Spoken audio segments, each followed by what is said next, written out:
Hey guys, welcome back to the channel. In today's video, I'm sharing an honest review of myiq.com and whether it's actually worth your time. So, if you've ever been curious about taking an IQ test but didn't want anything super serious or clinical, myiq.com is honestly one of the easiest way to do it. The whole experience feels more like a quick brain challenge than a formal exam, and everything is very polished from start to finish.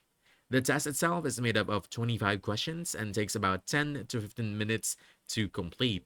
What I really like is how natural the difficulty progression feels. It starts with simple pattern recognition and visual logic, then gradually moves into more challenging puzzles.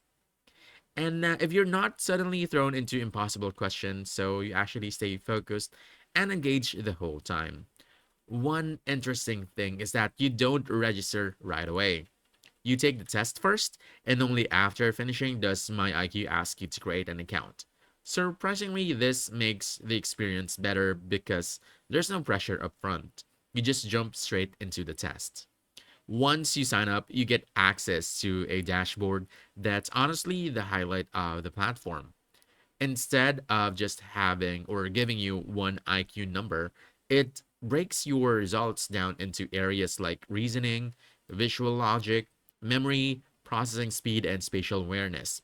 This makes the results feel much more meaningful and personal.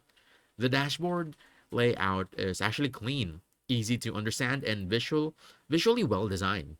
Even if you're not into psychology or cognitive science, it really helps you see how your strengths connect and where you might improve. Overall, myiq.com feels like one of the better designed online IQ test experiences. It's simple, approachable, visually clean, and gives you more insight than just a number on a screen. And basically, that's about it. So, if you found this helpful, don't forget to hit that like button, subscribe for more quick guides, and I'll see you in the next one. Thanks!